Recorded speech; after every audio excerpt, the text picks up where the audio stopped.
How's it going, guys? My name is Zach with the Movie Castle, and today we're going to be taking a look at The Outer Limits. This is Season 1, Episode 10, and this one's entitled Nightmare. This originally came out December 2nd, all the way back in 1963, and was directed by John Erman. The episode stars James Shigeta, Ed Nelson, Sheen,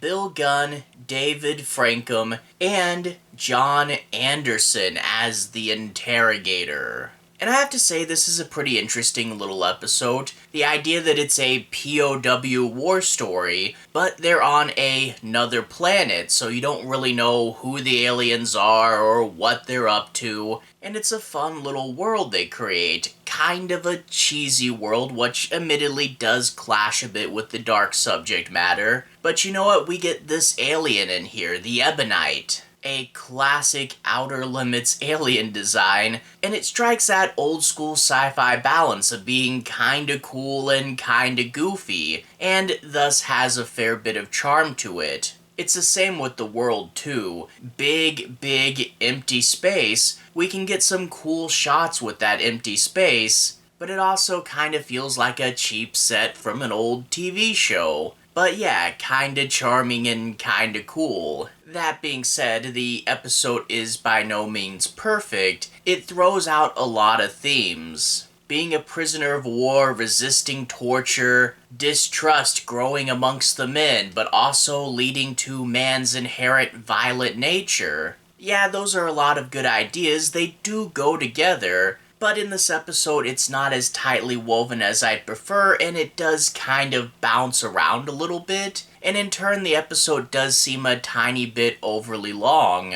And yeah, I wish it was tighter and I wish it hit harder, and we'll get into some of those examples in a moment. But as it stands, it's a fun little episode. Not the best thing ever, but when you have a classic creature design, that does elevate it several points. And overall, it's a fun one, but definitely not a perfect one. But in order to analyze that farther, let's talk a little bit about the episode. I'm not going to do any major spoilers, but I do want to break down and analyze a few things, and say my piece on a few plot points. We'll stick primarily to setup, and I'll try to be avoiding the end bits. So without further ado, let's dive on in. We open up finding out that there's this mysterious unknown planet called Eben, and they struck Earth with a missile. It was the first strike in a war between the worlds, and the United Earth government is sending ship upon ship of people out into space to fight the Ebonites on their home turf. We get this little spaceship, and I think it might be the same one from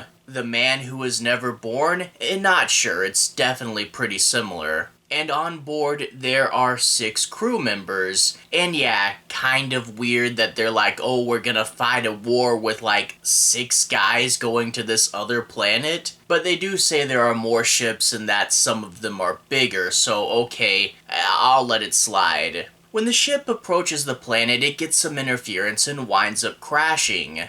And yeah, they didn't have the budget for a ship crash, so it's a little bit of a clunky edit, but whatever. It pans into a cool lineup shot where each of the guys starts saying their name and rank, even though the alien only asked for their name, and it was funny to see the alien repeat this over and over again, and wind up getting kind of frustrated with the guys. They march them towards a holding cell, and along the way, one of them panics. The alien pulls out a wand, aims it at this guy's mouth, and next thing you know, he can't talk. Turns out the Ebonites have mastered control over the human senses, and this is one of their forms of punishment. Disobey me and we'll take something from you. They take them to the enclosure, and one by one they're pulled away to go see the interrogator, and when the first guy goes to the interrogator, we get a good idea of what kind of games they're playing. They can manipulate your perception so you're not 100% sure what's actually there.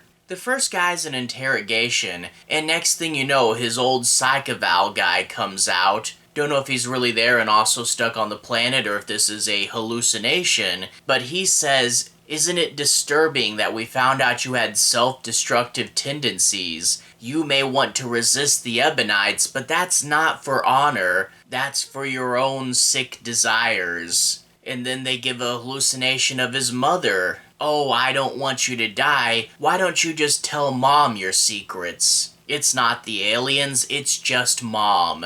And the whole villain getting his thing through hallucinations and trickery, again, something we've seen a whole lot of since this episode has come out, but I do like them playing mind games, and honestly, we could have pushed this way farther and gone more intense and trippy, but whatever, it's still cool. Now from here on out, we're gonna get the guys in their little shelter, and they're going to be pulled away one by one, and people start to wonder who's going to crack and who's going to give up this information. We find out eventually that what the aliens want to know is where the next ship is going to come in from so they can intercept it, but it honestly takes us a while to get to the point to know that that's what the aliens want. I wish that this goal was told to us right off the bat to enhance the tension, but whatever, eventually we find out that's what we're fighting to protect, and we do get a few other messed up ideas. And honestly though, the episode tends to bounce around too much. We get a really good dark backstory from the one German member of the team,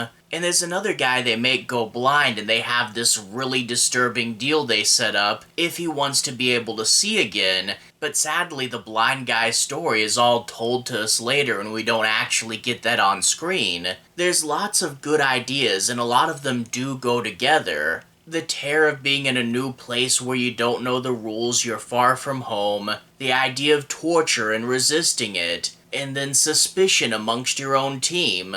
And then maybe a bit of man's darker nature as we get some distrust amongst them. But having all these themes and all these characters to bounce around between, and having a fair bit that we don't actually see, the episode just kind of ping-pongs around between way too many ideas. And I really wish we had found a way to focus tighter on a fewer of them, and let the rest blossom as background themes and subtext. As it stands though, we do get to a kind of fun yet semi-implausible ending that I was able to piece together about half of it from a few clues that were given to us earlier, but still a fun idea that does twist things on its head. And the Ebonites themselves are pretty cool. Again, classic sci-fi, you can drive a whole episode or in some cases a whole movie just from a classic makeup effect, and this one does that pretty well. Again, not a great episode, but fun enough, and I definitely liked it.